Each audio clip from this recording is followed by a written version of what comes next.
wabarakatuh. Waalaikumsalam warahmatullahi Bismillah, wabarakatuh. alhamdulillah, wassalatu wassalamu ala rasulillah Muhammad ibn Abdillah wa ala alihi wa sahbihi wa mawalah. La hawla wa la quwwata illa billah, amma ba'du.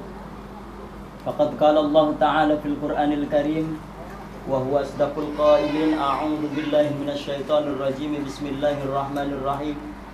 Wasari'u ila maghfiratin min rabbikum wa jannatin arduha as-samawati wal ardu 'iddat lil muttaqin. Shadaqallahul azim.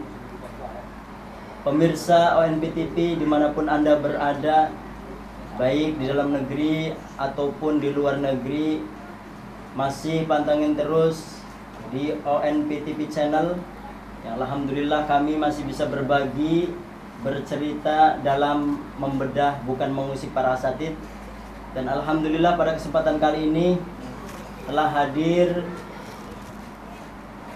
untuk bercerita seputar kehidupan beliau yang nanti terkait dengan perjalanan beliau dari awal berkarir sampai sekarang ini.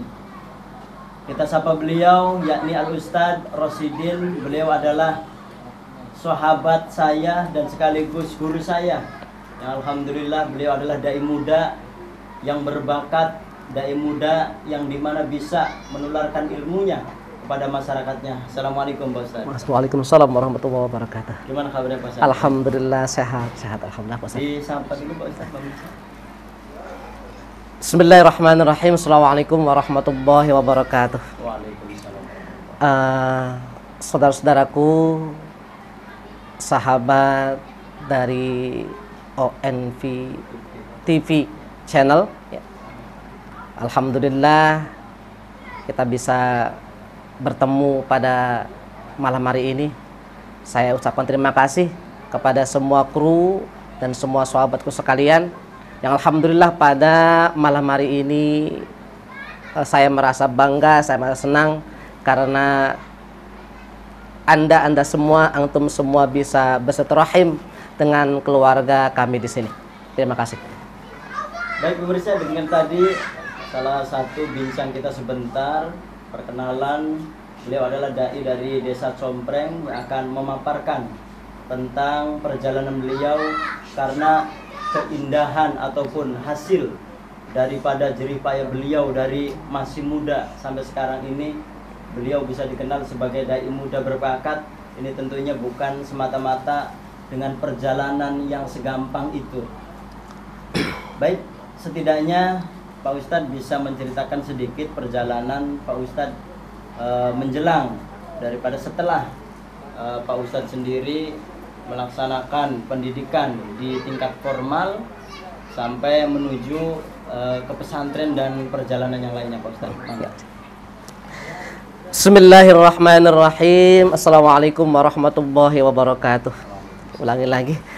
Innal hamdalillah wassalatu wassalamu ala Rasulillah Muhammad ibn Abdillah wa ala alihi wa sahbihi wa mawalah. La haula wa la quwwata illa billah, ma ba'du. Saudara-saudaraku, pemirsa Orkes Nusantara Project, baik yang ada di luar negeri ataupun di dalam negeri, dan wabil khusus kepada saudara-saudaraku kru dari Orkes Nusantara Project, dan wabil khusus kepada akhirul kiram Al-Ustadz Nasruddin SPDI. Sebelumnya mari kita bersama-sama bersyukur kepada Allah Subhanahu wa Ta'ala yang telah melimpahkan rahmatnya, hidayahnya kepada kita sekalian, sehingga alhamdulillah pada kesempatan malam hari ini kita bisa bertemu, bersua, bersilaturahim. Semoga pertemuan kita pada malam hari ini menjadikan wasilah bertemunya kita nanti, kumpulnya kita nanti di yaumil qiyamah. Amin ya rabbal alamin. Kedua kalinya salawat dan salam semoga tercurah dan terlimpah kepada junjungan kita Nabi besar Muhammad sallallahu alaihi wasallam yang telah membawa kita selaku umatnya, ya, dari zaman jahiliyah sampai zaman penuh dengan teknologi ini. Saya sebelumnya merasa kaget juga sekaligus terharu dengan kedatangan kru dari ONVTV ya, Orkes Nusantara Project, sekaligus bangga dan bahagia karena antum semua bisa bersilaturahim bertandang ke rumah kami, ke istana kami, ke gubuk kami ini. Alhamdulillah. Tadi Pak Ustadz mengatakan bahwa bagaimana kisah ya perjalanan hidup saya. Tapi sebelumnya, kalau kita melihat acara membedah bukan mengusik Pak Ustadz, ini ada sebuah ungkapan begini, bahwa manusia hidup itu ini akan memenuhi 3 dimensi waktu Pak Ustadz. Yang pertama adalah masa lalu, kemudian yang kedua adalah masa sekarang, dan ketiga adalah masa yang akan datang. Masa lalu itu kita sebut dengan kenangan biasanya. Kemudian masa sekarang itu adalah sebuah kenyataan. Masa yang akan datang itu bisa kita katakan sebagai harapan, cita-cita, rencana, khayalan, ya, impian. Nah, para hadirin.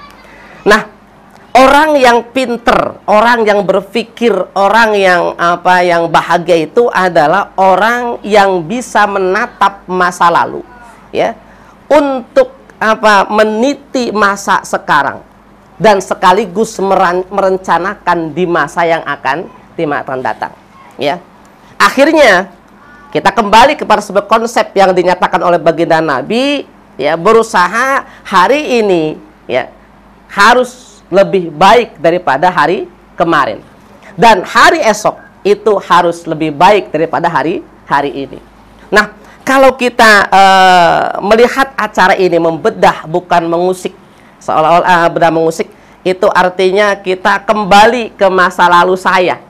Dengan tujuan apa? Dengan tujuan memperbaiki itu, ya.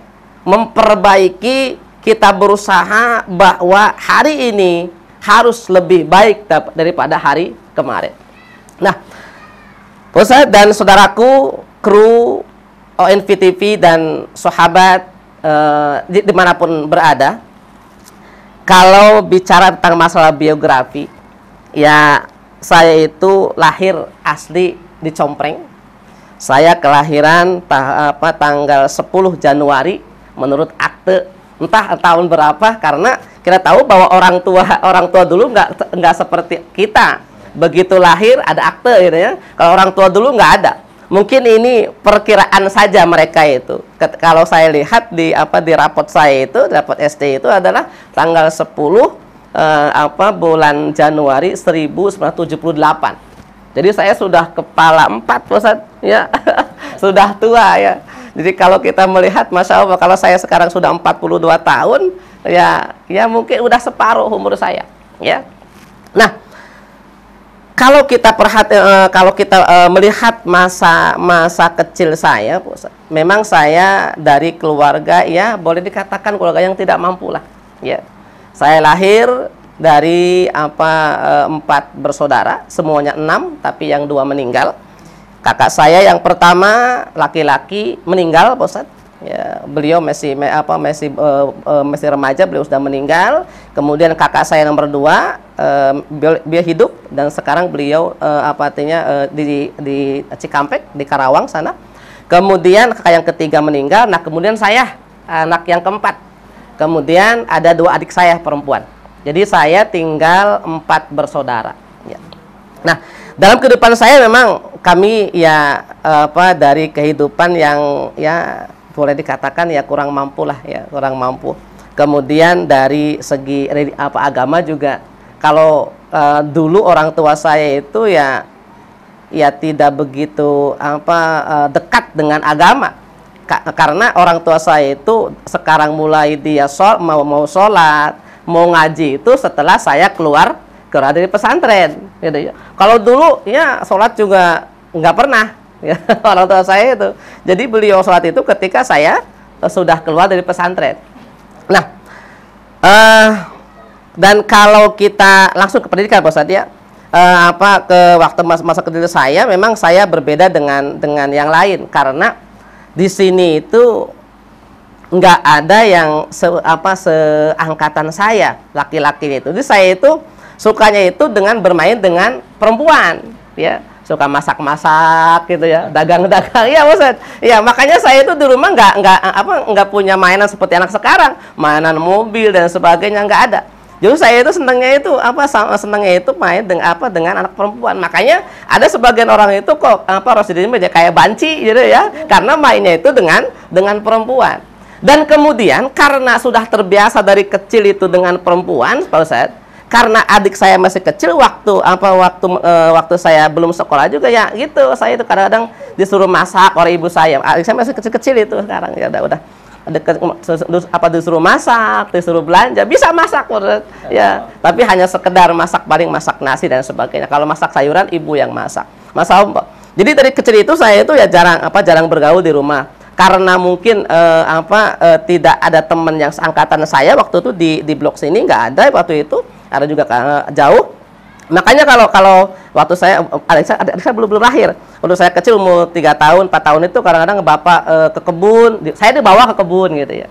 Kalau bapak ke sawah dibawa gitu ke sawah, sebab nggak ada yang jagain saya. Sementara waktu saya kecil, kakak saya itu sekolahnya jauh di Indramayu, Pak Ustadz. Ya, jauh di Indramayu, saya masih kecil, jadi nggak ada yang ngasuh. Makanya ketika kecil itu adalah orang tua saya sering dibawa ke beliau ke kebun ikut ya. Kalau tanam padi ikut tanam padi gitu ya, tanam terong ikut tanam terong. Waktu usia saya waktu itu masih 3 tahun. Nah, masuk SD, Pak Ustadz, ya ini langsung ke pendidikan saya sekolah di SD Proklamasi tahun 83 saya masuk SD, alhamdulillah. Nah, ini kalau masalah pendidikan, masya Allah, orang tua saya itu lucu. Makanya saya kalau ditanya bagaimana cara pendidikan anak, saya didik anak dengan orang tua didik saya itu berbeda banget. Orang tua saya waktu saya SD ini langsung ketika saya SD, masya Allah, ya, itu nggak pernah nyuruh saya itu belajar, itu nggak pernah Din, kamu belajar, nggak pernah. Waktu SD saya nakal banget, Ustaz, nakal banget. Tapi masalah prestasi sekolah, alhamdulillah, Ustaz, saya itu masuk the best 4 waktu itu. Saya dari kelas 1 sampai kelas 6 itu nggak pernah juara 5, itu 1, 2, 3, 4, 1. Padahal saya jarang belajar. Kemudian orang tua saya juga pernah ngarahin belajar, terserah aja kamu belajar mau apa, alhamdulillah. Ya, nggak pernah belajar, Pak Ustadz. Nakalnya minta ampun waktu. Tapi nakalnya itu bukan nakal kayak anak sekarang sering begadang, enggak ya. Itu nakalnya itu walaupun nakal kayak gitu, Pak Ustadz, tapi masalah ngaji saya itu walaupun orang tua nggak pernah merintah saya ngaji, sholat, Pak Ustadz, tapi saya tuh full 5 waktu itu saya isi dengan pengajian. Dengan sendirinya saya pengen bisa ngaji. Walaupun orang tua saya nggak pernah gitu ya. Maghrib, asar saya ngaji di sekolah udah SD ya. Di kakek saya, Quran itu ya. Al-Barjanji ngaji di kakek saya. Maghrib saya ngaji di almarhum Bapak Kiai Matur Rahim di sini musola ini ya. Maghrib. Habis Isya saya ngaji lagi. Udah ngajinya udah takrib tuh. Dengan Jurmiyah waktu itu di almarhum Bapak Kiai Ridwan Ismail. Nah, subuhnya ngaji lagi subuhnya itu ya, ngaji lagi sama ngaji. Nah, habis subuhnya itu berhubung namanya orang nakal ya, habis subuhnya itu sebelum berangkat sekolah begitu itu mulung pelem ke sana ya, cari buah jatuhan itu ya. Kalau sekarang buah nggak laku, kalau dulu zaman saya itu kalau buah jatuh dulu, kalau pulang itu digondol pakai sarung gitu, saya tarik ujungnya, gondol pakai sarung kayak gondol itu ya. Sampai di rumah dibuat manisan oleh ibu itu. Tiap pagi kayak gitu. Tapi nggak pernah ninggal sholat, nggak pernah ninggal ngaji. Itu masih SD itu. Orang tua saya nggak pernah, Din, kamu ngaji, kamu sekolah. Masa sekolah deh. Kok iya, jadi soalnya itu saya itu pingin banget pengen bisa ngaji. Artinya saya itu harus bisa ngaji karena orang tua saya nggak bisa ngaji, Ustaz. Jadi orang tua saya itu nggak kenal yang namanya alif bengkok pun nggak pernah kenal. Jangan kalian bengkok pun nggak pernah. Kata saya, ayah saya nggak pernah. Tapi alhamdulillah begitu turun ke anak, saya itu pingin, ya Allah, saya pingin banget saya bisa ngaji, walaupun orang tua saya nggak pernah, artinya nggak bisa ngaji dan tidak pernah ngajarin ngaji. Nggak pernah, kamu harus ngaji nggak? Alhamdulillah. Senak-anak saya, Ustaz. Dulu kan ini pengalaman masa kecil saya lucu banget. Saking nakalnya itu pas ujian kelas 6. Jadi dari kelas 1 sampai itu nggak pernah rankingnya itu nggak pernah ranking di bawah 5, di atas 5 nggak pernah. 4, 2, 3, 1, 4 itu. Itu jarang, itu nggak pernah belajar itu. Jadi kalau paling belajar kalau ada PR gitu, atau kerja kelompok itu baru belajar. Kalau nggak ada ya nggak belajar saya. Gitu. Lucu nggak pelajaran itu. Nah, ketika kelas 6 itu ujian. Ya ujian Eptanas ya, ujian itu. Saya tuh nggak pernah belajar. Kalau anak Jen, belajar nggak mau, saya nggak mau belajar. Ujian sekarang itu Eptanas. Enggak, saya mau. Nah, pas ujian itu kan dulu itu Ustaz ngalamin nggak yang kalau dulu hajatan itu pakai layar tancap itu maksudnya? Ya, mungkin nggak ngalamin juga ya, layar tancap ya, misbar itu ya. Kalau gemis bubar ya. Itu. Nah, itu pas ujian itu saya itu ya lihat itu sampai pagi. Bahkan orang tua saya, ayah saya itu, Pak, Din, di situ tuh ada yang hajat, ibunya film. Oh, mau lihat enggak? Lihat, Pak. Ini kasih ongkos, Bapak gitu. Dikasih ongkos buat jajannya itu. Dulu ya paling 200 perak gitu ya. Kalau 200 perak paling ya 200 perak dulu itu masih 50 500 itu udah gede banget. Ya. Kayaknya Ustaz enggak masih ngalamin kayak itu ya. Saya itu cuma 200 perak kasih ongkos gitu ya. Berangkat biasa sampai pagi, tidur sampai di depan layar tidur. Pulang subuh itu pulangnya langsung ke musola, sholat subuh ngaji lagi saya. Ya, habis ngaji gitu aja ngaprak lagi cari buah. Begitu pagi ujian, alhamdulillah Pak Ustaz. Ujian itu alhamdulillah saya di SMP Proklamasi itu the best. Itu adalah juara kedua, nilai 6 terbesar. Ya, 6 terbesar waktu itu 38, saya 36 nem itu. Ya, 36 itu dapat juara kedua alhamdulillah. Nah, ketika masuk SMP, saya mulai mikir ini, ya saya masa harus seperti ini, saya pengen maju gitu ya. Karena saya tertarik dengan kayak itu. Hari ini harus lebih daripada hari kemarin. Sekarang harus saya robah. Saya masuk SMP 1 Jatireja itu SMP 1, alhamdulillah Ustaz, dari kelas 1 sampai kelas 3 saya belum pernah ranking kedua. Selalu ranking 1 karena apa? Saya mulai berpikir di sana itu nggak ada waktu sama sekali untuk tidak belajar, Ustaz. Padahal gitu, orang tua nggak pernah tuh kamu belajar sama kamu tuh udah SMP, nggak pernah belajar. Saya pingin sendiri. Ya itu Pak Ustaz. Jadi ngaji tidak pernah saya tinggal, sholat pun tidak pernah saya tinggal. Padahal orang tua tidak pernah ngatur untuk itu. Itu Pak Ustaz. Nah, selesai Pak Ustaz ya, SMP selesai. Alhamdulillah dengan prestasi yang alhamdulillah waktu itu saya juara umum Pak Ustaz, tapi juara umum kedua. Ya paham juara umum Pak Ustaz ya?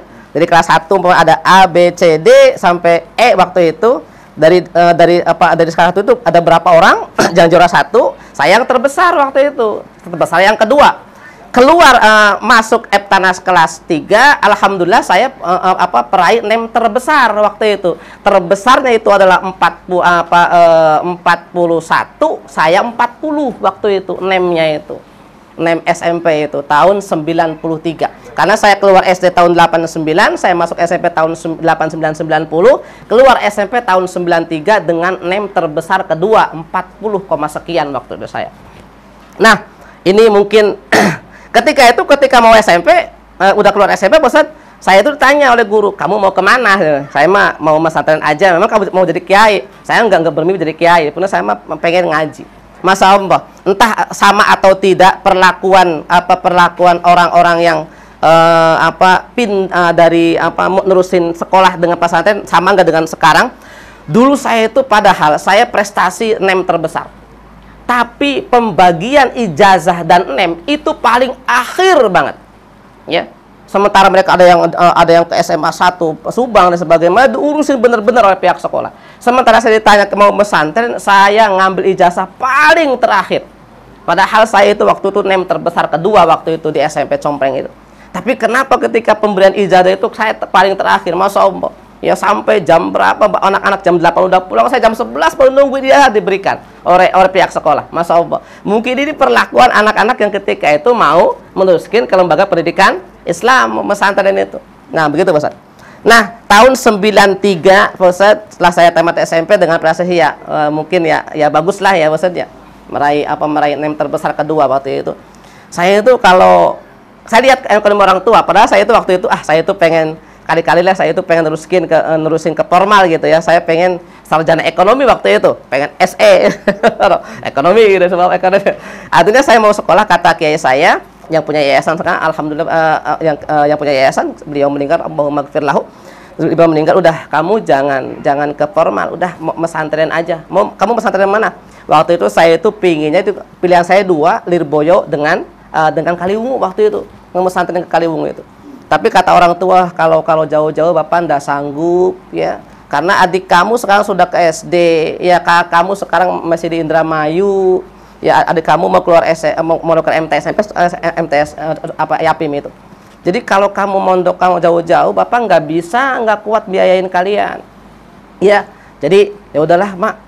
Di mana aja lah, yang penting adik saya bisa sekolah, adik tua saya bisa sekolah, kemudian saya juga bisa nerusin ngaji. Akhirnya saya masuk ke Darussalam Kunir tahun 93. Dari SMP itu saya kan kaget gitu ya, karena dari pendidikan formal masuk ke pesantren Darussalam itu dulu itu ndak ada MTS kayak gini ya, Messi salap waktu itu. Ya, masih pendidikannya masih basis pesantren, nggak ada MTS, nggak ada. Lalu saya masuk tahun 93. Darussalam berdiri tahun 89, saya masuk 93, berarti saya satu awal. Waktu itu santri cuma 73 orang, perempuan dengan laki-laki itu baru sedikit. Santri masih sedikit, 73 orang, laki-laki perempuan, masih awal-awal itu Darussalam. Saya masuk ke Darussalam tahun 93, saya kaget sampean. Karena santri yang masuk sini harus melalui walaupun di rumah formalis di SMP, tapi masuk pesantren harus MI lagi. Ya. Saya masuk waktu itu masuk sufla waktu itu, Ustaz. Setingkat madrasah ibtidaiyah. Saya udah SMP waktu itu. Begitu masuk kelas, teman-teman saya kecil Ustaz. Anak ini masa saya udah SMP, teman-teman saya itu kecil-kecil banget. Malu saya. Aduh kan pakai saya udah mau supla, saya mau ke A'la langsung, saya bilang. Ya udah, kalau kamu bisa silahkan ke A'la, tapi melalui ujian. Ujian siap pakai, saya ikut ujian. Ujian alhamdulillah lulus.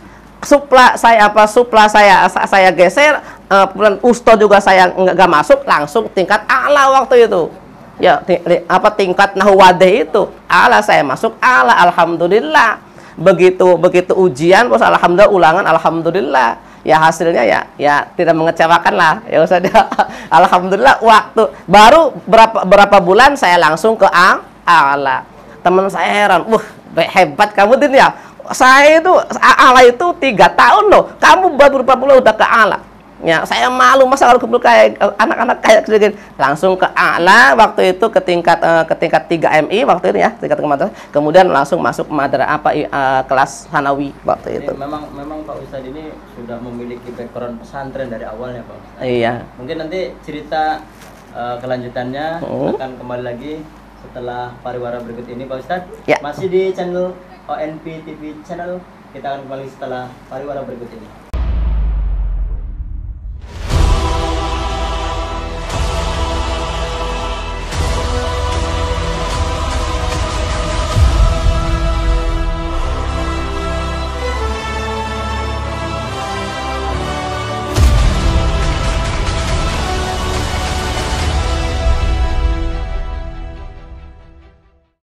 ONP TV masih di membedah, bukan mengusik para asatid. Kita masih berbincang dengan beliau, Bapak Ustadz Rosidin, yang terkait dengan perjalanan beliau sejak masih muda sampai sekarang ini. Kita kembali lagi Pak Ustadz, dilanjut dengan cerita Pak Ustadz di pesantren Darussalam. Oke. Kembali lagi sahabatku dari kru ONP TV. Nah, di Darussalam itu saya nggak lama Pak Ustadz. Ya, karena begitu kebentur dengan masalah biaya itu, Ya, orang tua saya orang yang tidak mampu karena saya punya adik yang harus disekolahkan. Saya masuk Darussalam tahun 93 dan alhamdulillah tahun 96, Pak Ustadz, itu saya bisa menghafalkan Quran waktu itu. Yang orang lain nempuhnya itu sampai 6 tahun. Saya alhamdulillah 3 tahun saya bisa khatam ya Al-Qur'an itu. Juz amma yang ditempuh anak-anak yang lain itu sampai 7 bulan, saya 3 bulan udah khatam juz amma. Juz amma alhamdulillah. Nah, karena orang tua saya tidak mampu, padahal saya waktu awal pesantren baru setahun itu orang tua udah Din, udahlah. Bapak udah nggak kuat lagi biayain kamu karena adik-adik kamu masih sekolah juga. Saya bertahan. Kata Pak Kiai, yaudah kalau begitu Pak, biar Rosidin saya diam di dalam aja. Nanti suruh ngurusin Bapak.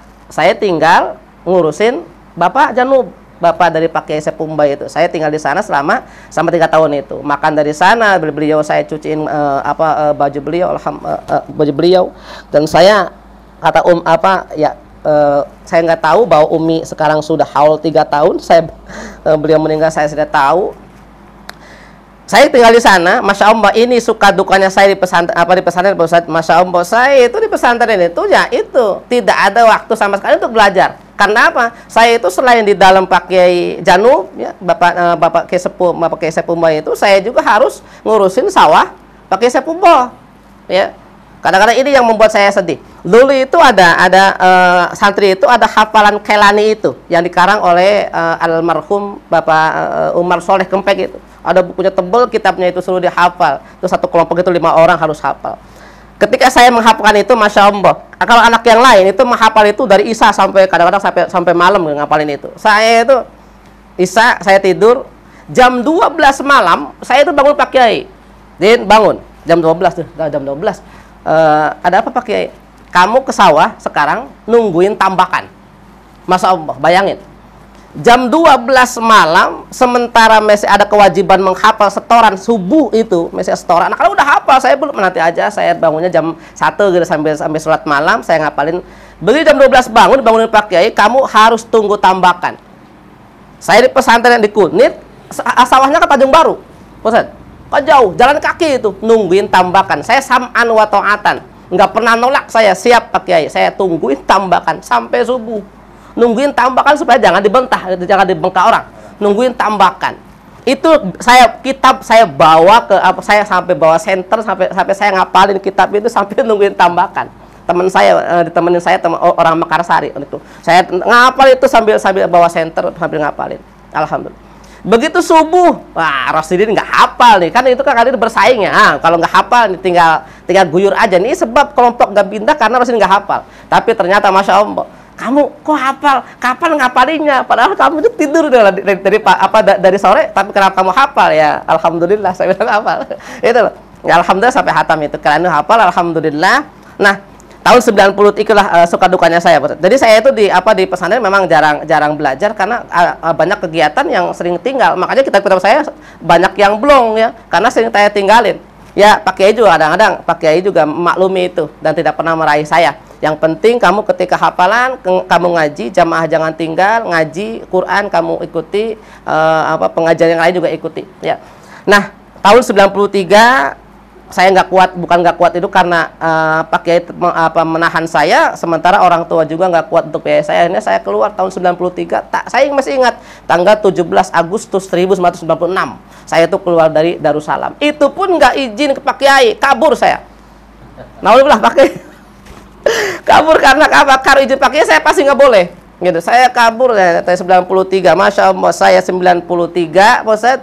Saya 96 saya pulang. Masya Allah, keinginan saya masih pesantren itu masih menggebu banget. 96 itu masih ada pingin saya makin mondok lagi. Saya berangkat ke Jakarta, mantu ibu saya bekerja di rumah makan. Tahun 97, Pak Ustadz. Tahun 90 tahun pindah saya itu jualan di Pesing itu.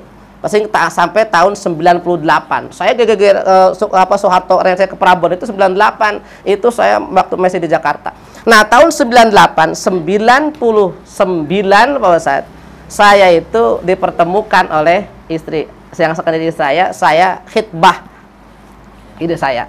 Nah, khitbah itu ditinggal Ustaz.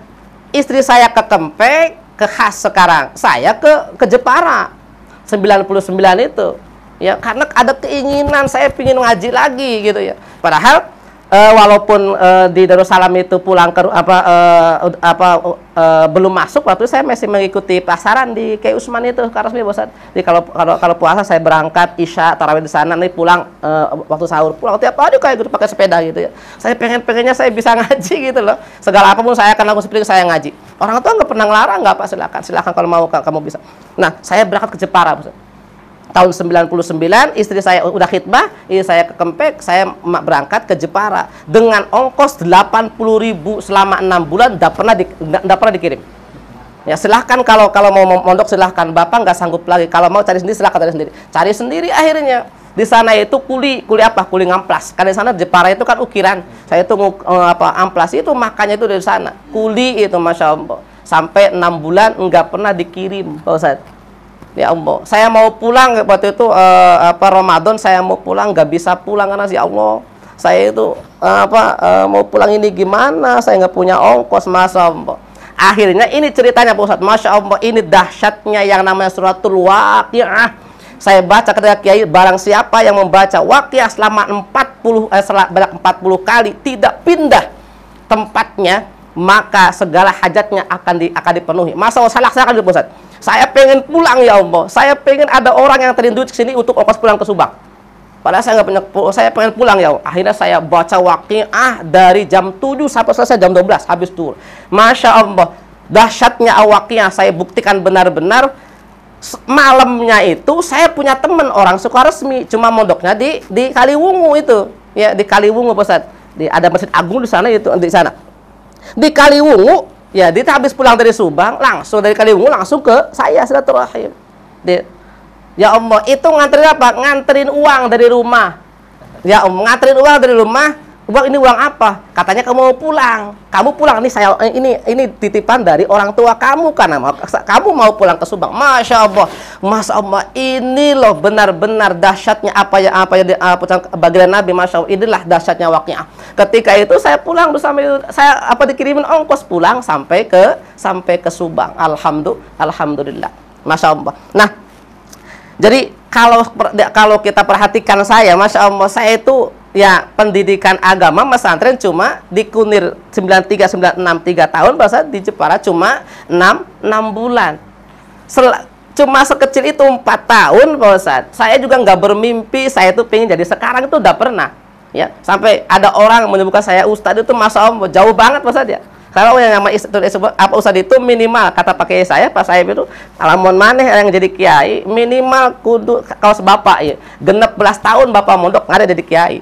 Kalau saya 4 tahun Pak Ustadz, cuma 4 tahun mengenyam pendidikan pesantren. Saya juga nggak bermimpi jadi kayak gini. Ada orang nyebut saya Ustadz, malah jauh banget kalau ada orang yang memanggil saya Ustadz. Kenapa? Keilmuan saya juga nggak ada.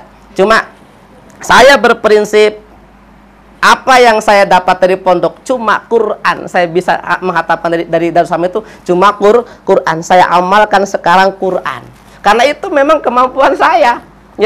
Jadi saya tidak bermimpi saya ada yang orang ngundang ustadz, ada orang ngundang kayak naudzubillah sama apa. Saya enggak mau sama apa, masa yang nama ustadz itu berat karena apa? Nilai keilmuan saya cuma segitu, Ustaz. Ya. Jadi kalau saya disodorin kitab saya nggak bisa. Ya. Ya, Ustaz. Jadi Masya Allah, kalau kita lihat ya alhamdulillah, karena saya berprinsip seperti ini. Sedikit ilmu dimanfaatkan ya lebih baik daripada banyak ilmu tapi tidak dimanfaatkan, itu Ustaz. Jadi kami di sini Ustaz, makanya ada orang nyebut ustaz itu masa berat ya Allah. Ya memang ini sebuah anugerah dari Allah Subhanahu wa taala. Kalau kita lihat ustaz itu harus berilmu tinggi gitu ya. Punya karena Kang Mas Ane itu harus ribuan hadis gitu. Kalau kalau saya nggak pernah hafal hadis. Tapi ya mungkin ini ada sebuah anugerah dari Allah Subhanahu wa taala. Kalau seandainya saya itu ada banyak orang yang sementara Anas yang undang ustaz kan. Nah, sementara keseharian saya, Pak Ustadz, ya karena begitulah sampai sekarang ekonomi orang tua memang tidak mampu, Pak Ustadz, ya sekarang saya mungkin karena ya mungkin alhamdulillah kayak sekarang dari saya berkiprah itu dari saya tahun 2003 saya pulang, sempat merantau juga Pak Ustadz ke Lampung waktu sama istri ke Lampung, pengen saya tinggalin jamaah ini ya. Jadi saya tahun 2003 saya nggak pernah mimpi punya tempat, buat tempat, nggak pernah mimpi pengen buat itu, karena begitu saya pulang pesantren dari Darussalam itu di sana sudah ada yayasan, ya yang ngolahnya itu orang Tasik. Jadi saya begitu keluar pesantren, saya udahlah kamu ikut aja sama saya ngajar, akhirnya saya ikut tuh ngajar gitu, ngajar anak-anak Iqra gitu ya. Saya bilang, nah tahun 2003 itu yayasan ditinggalin orang yang asal pengasuh, kemudian saya masuk tahun 2003 saya itu artinya yang menggantikan pengasuh yang pertama sampai sekarang.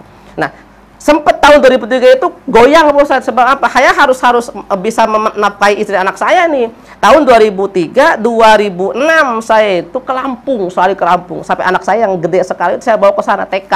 TK di sana sempat selama 6 bulan. Di sana apa? Di sana itu tukang rongsokan Pak Ustadz. Bayangin.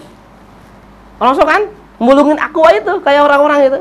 Mas selama 6 bulan, kalau ada hajatan kumpulin aquanya itu ya saya jual. Masa itu sampai pingin, sampai yayasan anak-anak saya tinggalin, kemudian musola juga saya tinggalin waktu itu, masa pingin kehidupan yang lebih baik. Ternyata Allah berkehendak lain. Tahun 2009, tahun 2008 saya kembali ke istri saya, Pak Ustadz, saya bingung. Ini saya mau gimana nih ya, usaha apa? Akhirnya tahun 2009 saya jualan ini sampai sekarang, Ustaz. Alhamdulillah ya, ide itu.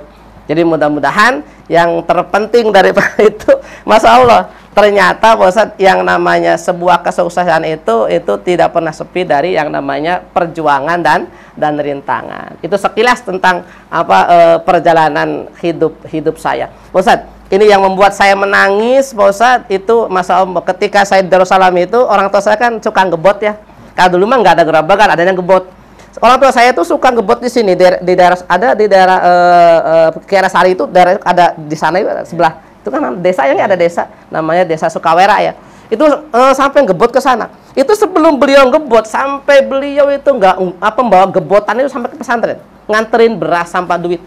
Uangnya berapa? Cuma 25.000, 1 bulan 25.000. Beras paling 5, paling ya segantang lah.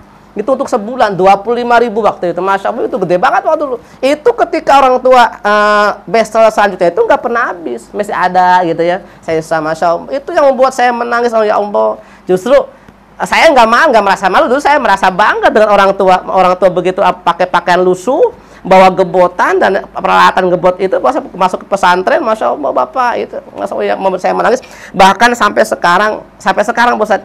Jadi alhamdulillah begitu saya pesantren, orang tua saya mulai itu udah tinggal sholat Ustaz, sholat rajin. Bahkan ketika saya pulang pesantren, saya itu terdorong oleh orang tua dan saya merasa kehilangan bapak saya. Sebab apa? Bapak saya justru yang menarik saya. Itu jamaah itu saya nggak pernah tinggal. Sebab apa? Kalau tiap waktu belum waktu bapak saya sudah nongkrong di musola, azan beliau, kemudian pujian, sholat sunat pujian beliau. Saya jadi tertarik ngimamin gitu ya. Gitu orang tua saya, makanya musola itu saya merasa kehilangan figur ayah saya yang seolah-olah lima waktunya itu beliau pegang. Jadi saya itu walaupun capek usaha, duhur baru pulang, bapak udah adzan nih, udah pujian. Jadi saya cepet-cepet supaya saya bisa ngimamin musola. Jadi sekarang jadi merasa kehilangan beliau. Sekarang musola sepi dari beliau, nggak ada yang adzan Ustaz. Kadang-kadang saya borongan adzan ya, pujian saya ya, adzan saya, koma saya, yang imamin juga saya, nggak ada. Jadi merasa kehilangan figur seorang ayah. Jadi nggak ada gantinya ayah saya itu untuk menggantikan tukang adzan dan sebagainya. Itu Pak Ustaz. Ya Pak Ustaz, ya. Kalau melihat perjalanan Pak Ustaz dari awal sampai akhir sampai hari ini, pesan untuk para pemirsa ONP-TV. Oh ya. Pesan saya, tidak ada sebuah kesuksesan ya yang tidak diawali oleh sebuah perjuangan. Dan biasa perjuangan itu ya jangan yang tidak mengenakan. Ya, sama seperti kita sukses sekarang itu adalah buah daripada ketika masa lalu itu adalah masa lalu itu kita menjalani sebuah rintangan dan tantangan, kesusahan terlebih dahulu. Dan kemudian kesuksesan kita sekarang, saya berpesan kepada rekan-rekanku ya, kru TV dan pemirsa di rumah, ternyata kesuksesan kita itu tidak tidak lepas daripada doa dari kedua orang tua. Mungkin saya sekarang ya, mungkin kalau kita lihat dari bagaimana ekonomi cara orang tua saya ketika bestel saya dengan saya sekarang bestel anak saya di pesantren itu beda, Ustaz. Kalau anak sekarang enak gitu ya. Sampai anak saya kalau bestel itu ya uangnya, ya seluruh peralatan kecantikannya, sampai pembalut itu sampai bawa dari rumah. Dulu boro-boro sampai bestel minta cumi asin lah sebagainya kayak. Kalau dulu saya itu orang tua saya itu paling banter serundeng, Ustaz. Kelapa itu digoreng itu paling banter itu buat lauk anaknya itu. Ayam itu enggak pernah. Saya itu paling banter serundeng atau garam halus dikasih bawang, digorengin bawang itu, Masya Allah. Tapi indah banget itu mewah itu. Dulu Masya Allah. Ternyata ketika saya menurut saya, Ustaz, ketika orang tua bestel saya dulu pesantren sampai sekarang saya bestel anak saya, oh berarti masih enakan sekarang, masih enakan anak saya. Berarti ini ada sebuah keberhasilan. Berarti mau Kak Ustaz tadi itu bahwa hari ini harus lebih baik daripada hari kemarin. Jadi saya merasa ini ya alhamdulillah saya ada peningkatan nih daripada ekonomi orang tua saya, dan itu adalah tidak lepas daripada doa dari kedua orang tua. Karena apa? Mungkin selama ini beliau orang tua saya yang gebot gitu ya, dalam hati ini berdoa kepada Allah, ya Allah sekarang saya yang gebot nih, mudah anak saya itu jangan sampai seperti ini. Makanya Pak Ustadz, walaupun orang tua saya punya kebun, punya sawah waktu walaupun sepetak itu enggak ada anak yang niru itu di petani, enggak ada. Anak kakak saya jadi karyawan sekarang. Saya nggak mau turun ke sawah. Masya Allah, kalau saya turun ke sawah, jangankan kerjanya, saya itu turunnya aja udah muntah itu. Baru turun ke sawah muntah saya. Udah pening banget. Baru turun ke sawah itu, Masya Allah. Ya, itu. Jadi walaupun orang tua saya itu suka ke sawah atau kebun, anak-anak nggak ada yang niru. Ya, jadi maisyahnya itu mencari nafkahnya itu beda. Kakak saya jadi karyawan di Cikampek, saya jadi pedagang. Saya nggak mau jadi petani itu ya. Jadi itu Pak saya. Ya. Jadi pesan saya, kesuksesan kita sekarang terlepas daripada doa orang tua. Dan kemudian saya pesan kepada terutama rekan-rekan santri ya yang sekarang sudah berkiprah di masyarakat, bahwa perhatikan kemanfaatan ilmu itu adalah walaupun ilmu sedikit tapi dimanfaatkan akan lebih baik daripada kita harus banyak tapi tidak bisa dimanfaatkan. Ketika kita mau sukses, utamakanlah akhlak. Bagaimana cara kita berakhlak kepada guru, Ustaz. Makanya saya karena saya itu orang ya ilmu saya segini gitu ya, masalahnya saya nggak punya, maka saya utamakan akhlak. Bagi orang-orang berilmu, Ustaz, kayak antum ya, walaupun antum lebih muda daripada saya, antum ada ilmu saya antum lebih tinggi, maka saya menghormati antum lebih Ustaz. Sebab apa? Walaupun antum masih muda tapi masalah ilmuwan, antum jauh lebih alim daripada saya. Makanya saya harus menghormati itu. Saya tidak pandang itu anak muda, usianya lebih muda. Yang penting saya hormati ilmunya, ya, karena akhlak yang penting, ya, akhlak yang penting, karena akhlak yang mulia itu adalah akan berimbas kepada kemanfaatan ilmu kita. Ya, terima kasih, Bosan. Kita aja. Kalau kita melihat pemirsa, memang perjalanan hidup seseorang ini mencerminkan nanti keberhasilan ataupun tidak, ini memang tidak mudah. Kalau kita melihat perjalanan beliau, Bapak Ustadz Rosyidin ini, bahwa keinginan untuk menjadi orang baik itu tidak harus didukung oleh orang tua. Ya. Ketika kita memiliki niat untuk lebih baik, entah itu di agama ataupun pendidikan, ketika orang tua tidak mendukung juga, kita bisa mencoba untuk belajar sendiri, pesantren sendiri, dan nanti ini juga bisa menjadi modal bahwasanya kita itu bisa memberikan satu motivasi bahwa ke orang tua bahwasanya sudah bisa berdiri sendiri tanpa didukung orang tua. Ya. Itu memang salah satu yang bisa saya kutip perjalanan Pak Ustadz ini. Ya. Memang sangat bagus sekali para pemirsa ONP TV dimanapun Anda berada. Memang Pak Ustadz Rosyidin ini perjalanannya sangat ya tidak mudah, tetapi ketika kita lihat sekarang alhamdulillah beliau sudah dikatakan 99% berhasil. Nah, mungkin perjalanan beliau nanti bisa ditiru oleh pemirsa ataupun begitu juga menjadi suatu perjalanan Inspirasi. yang bisa menjadi inspirasi bagi pemirsa yang ada di rumah. Mungkin ini saja yang bisa kami sajikan kepada pemirsa sahabat NPTP. Cukup sekian, mudah-mudahan ada manfaatnya. Al-afu minkum. Wassalamualaikum warahmatullahi wabarakatuh.